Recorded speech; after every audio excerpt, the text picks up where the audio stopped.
Apparently, there's a huge wall of sky ice in Antarctica. He said it was hundreds of miles inland from the coast.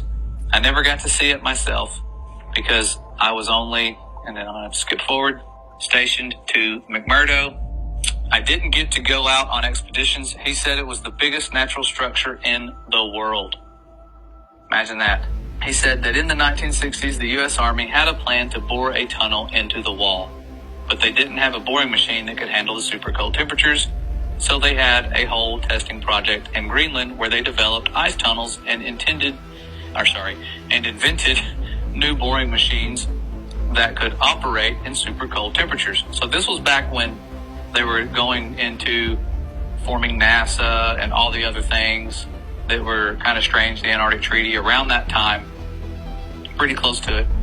And he says, like they did this whole big thing in Greenland for just practice. So it was like they were practicing to bore into the sky ice.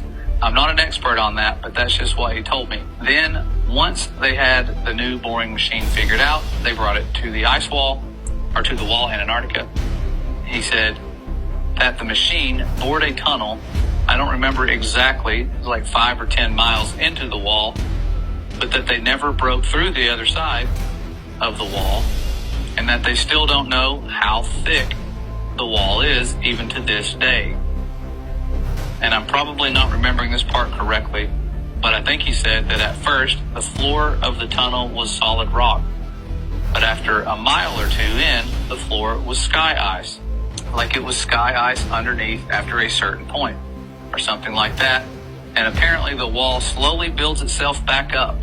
So it slowly builds itself back up after you cut it, because after a year or so, the tunnel had shrunk smaller all by itself, like a self-healing wound. It starts closing up. They had to leave the boring machine inside the wall because the tunnel shrunk too small to get it back out. And after a few decades, the tunnel was completely gone. Like the part of the wall was solid again. He said that now the scientists were trying to use technology to figure out how thick the wall is. He said something about putting earthquake sensors all along the wall, and that somehow you could measure the signal from an earthquake to see how thick the wall is. But he kind of lost me on that part. I never really thought about any of that after I left. It was really weird stuff, but I didn't think it was a big deal at the time. But then a few weeks ago, I saw a map of the wall in Antarctica, except the map was all flat and crazy looking, and it showed the wall going all the way up over the whole Earth. So since then, I've been trying to learn more about the sky ice that I saw. I've been trying to learn more about the sky ice that I saw and the wall that I heard about, but I can't find anything at all. So now I'm really wondering if there could be a connection here. And that's how I found this group. So I hope that maybe some part of my experience will help someone figure something out. Well, thankful to that person. If they were telling the truth, that is some very interesting information given what we know surrounds us.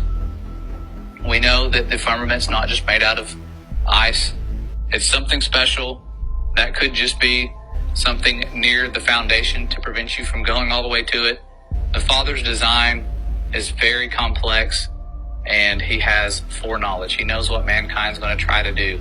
Those little nuclear bombs they shot at the firmament was nothing to the firmament. They can't break it. They've tried. If they could, they would, but they can't. And this is just one of those stories that confirms a lot of what I had assumed would be going on. I always thought, man, if they are out there and they can go to it, they're probably trying to drill through it. And if they are, how have they not gotten through it already? And that would answer the question for you, because it closes up as you go through it. But this was back in the 60s. There's no telling what they're trying now. Mostly guarding it. I'm sure that's the biggest job they have, is keeping us from going there. And if you do go there, you can only go to certain places. It is tens of thousands of dollars for a one-way ticket. Otherwise, many of us would have already gone there, tried to do some sneaking around and investigating. But this video here, it only had like 300 views. But really cool stuff. Wanted to pass this along. I know the days of censorship have it to where you can't find stuff like this anymore. And I remembered putting it in my Firmament playlist. I just wasn't sure if you guys had heard about this and wanted to pass it along to you. Answers some questions that most of you, if you're like me, had about what's going on out there and what are some of the properties near the foundation of the firmament, if they're even close to it. Could go on like that for many, many miles. Who knows? We'll find out soon someday. The firmament itself will roll away like a scroll, but that second day of creation where he put this expanse for signs and for seasons and letting us know that he will return very soon. And it's one of those things that we're sensing is right around the corner due to the way things are going in the world and what they're trying to prepare us for and all the division. But they're preparing for a war. I'll go over that in a little while in another video, what they're preparing for and how you can be prepared yourself to not fall for the deceptions to come. But see you guys around soon. I know that this is a random video and I'm just trying to put this stuff out there and stop procrastinating and share the information that I have while we still